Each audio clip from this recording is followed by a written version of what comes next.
Imagine waking up to a world where your morning coffee, your smartphone, and even your car suddenly cost twice as much as they did yesterday.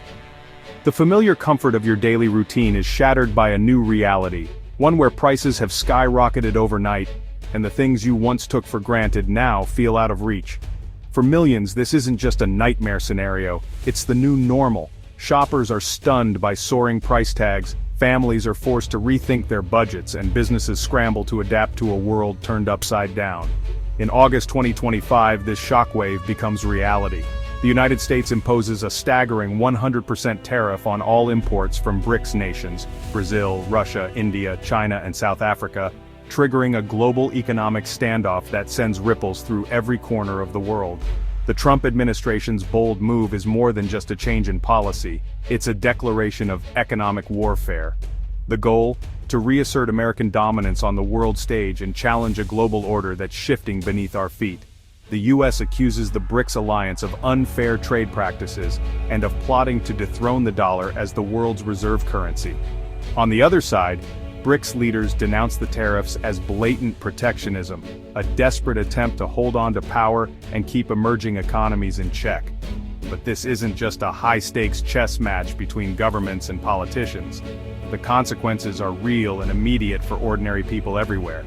Jobs are at risk, supply chains are disrupted, and the cost of everyday essentials, from groceries to electronics, spirals out of control. As the world braces for the fallout, the stakes have never been higher. The future of globalization, the affordability of daily life, and the very balance of global power now hang in the balance, leaving everyone to wonder, what comes next in this new era of economic confrontation?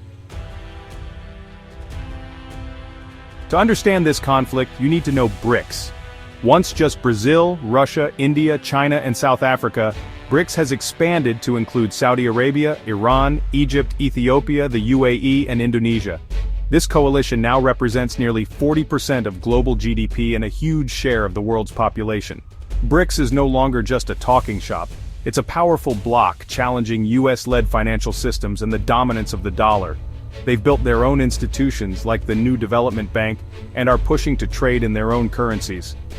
When the US targets BRICS with tariffs, it's confronting a united front determined to rewrite the rules of global trade. This is why the current standoff is more than a trade spat, it's a turning point in global power. The Trump administration's tariffs are rooted in a belief that the US has been taken advantage of for decades by global trade partners.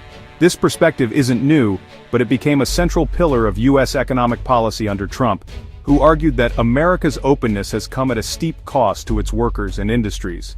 Many American towns have seen factories shuttered and jobs lost, fueling the sense that the US has been exploited by global trade.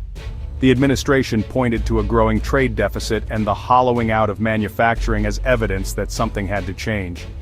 Washington claims that BRICS countries, including China, India, and Russia, impose high tariffs and other barriers on US goods, making it difficult for American products to compete abroad. Meanwhile, these same countries enjoy relatively easy access to American markets, which, according to US officials, has cost the country millions of jobs and weakened its industrial base. The tariffs are more than just taxes. They're a negotiating weapon, designed to force other nations to lower their own trade barriers and open their markets to American goods. They're also used to punish countries that move away from the US dollar in international trade, aiming to keep the dollar's dominance intact. In this way, tariffs have become a tool of foreign policy, not just economics, leveraging America's market power to influence global behavior. For example, India faces higher tariffs for buying Russian oil, a move Washington sees as undermining its sanctions on Moscow. China too is pressured over its deepening energy ties to Russia, with tariffs used as leverage to discourage such partnerships. Ultimately, the administration's goal is to reshore supply chains, protect American jobs, and rebuild the country's manufacturing strength. At the same time, Washington wants to keep the dollar at the center of global finance, ensuring America's economic influence endures. Companies like TSMC, a major chip maker, can get exemptions from tariffs if they invest in US factories, showing that the policy also aims to attract high-tech industries and secure critical supply chains.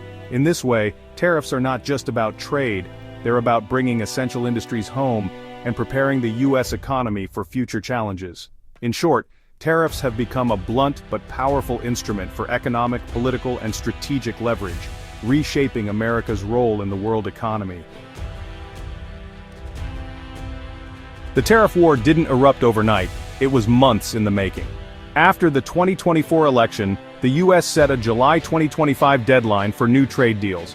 When talks failed, tariffs hit in August. The rates varied, 100% on semiconductors, 50% on goods from Brazil and India, and new levies even on allies like Canada and the EU.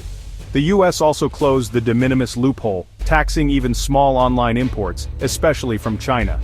Businesses scrambled, stockpiling goods, redrawing supply chains, and bracing for chaos.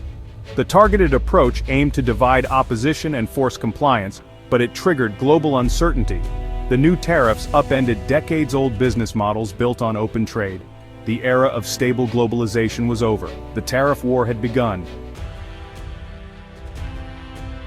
BRICS didn't back down, they rallied. At a July 2025 summit in Rio, leaders condemned the US tariffs as reckless and destabilizing. Brazil's president declared, "We don't want an emperor," calling for a multipolar world free from US dictates. China called the tariffs coercion, insisting trade wars have no winners. BRICS argued the US is clinging to outdated privilege, using protectionism to block others' growth. Their united front wasn't just rhetoric, it was a signal they'd resist pressure and push for a new global order. Instead of immediate retaliation, BRICS claimed the moral high ground, framing the US as the aggressor. The Rio summit marked a new phase, a coordinated, prolonged struggle for the future of global trade. For ordinary people, tariffs mean pain at the checkout and uncertainty at work. In the US, prices on basics, clothes, electronics, food, jump as import costs soar. Retailers pass the cost to consumers, shrinking paychecks and choices. In BRICS countries, factories and farms lose US buyers, leading to layoffs and economic instability. Some products vanish from shelves while others become unaffordable. The Peterson Institute predicts the US economy will shrink and inflation will rise, hurting everyone's purchasing power.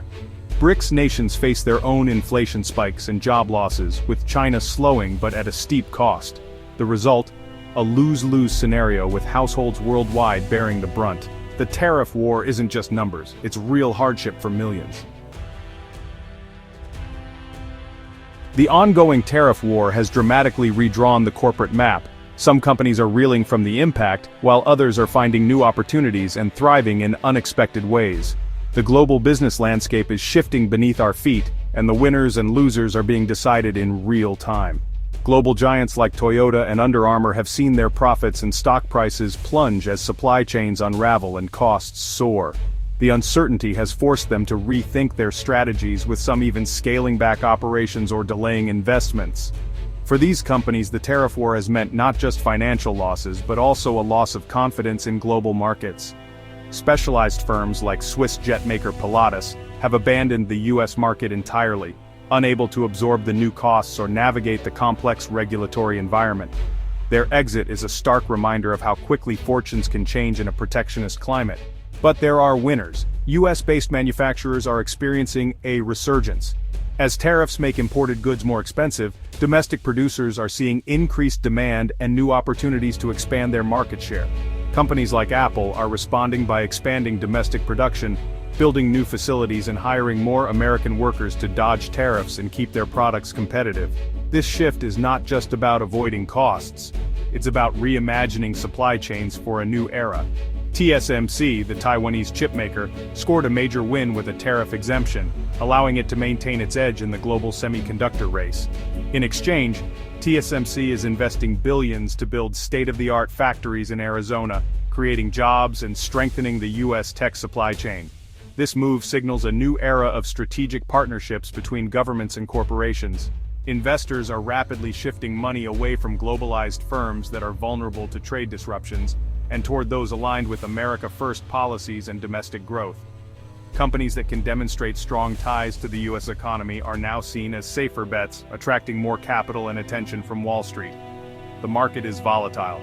Billions can be gained or lost on a single policy shift, and investors are watching every move from Washington and Beijing with bated breath. The tariff war is reshaping not just trade routes and supply chains, but the entire landscape of global business, forcing companies everywhere to adapt or risk being left behind in this new economic order. The administration sells tariffs as a win for American taxpayers, projecting $50 billion a month in new revenue. The message tax foreign companies, not Americans, and use the money to pay down debt and fund domestic priorities. President Trump frames the tariffs as essential for national security and warns that court challenges could trigger economic disaster. But the legal battle is fierce. Critics argue only Congress can levy such sweeping tariffs. The courts are now deciding whether the president has this power, with a landmark ruling looming. The outcome could redefine the balance of power in U.S. trade policy for years. The tariff war is being fought not just in ports and boardrooms, but in courtrooms in the court of public opinion. The U.S. BRICS tariff war is more than a trade dispute. It's a global reckoning. The U.S. is betting on tariffs to restore its industrial might and dollar dominance. BRICS is pushing back, demanding a fairer multipolar world. For consumers, it means higher prices and fewer choices. For workers, job losses and uncertainty. Corporations are scrambling to adapt, with some thriving and others collapsing. The core issue, two visions of fairness, with no easy compromise in sight. The outcome will shape the global economy for decades. Who wins, who loses, and who sets the rules in a world divided by trade.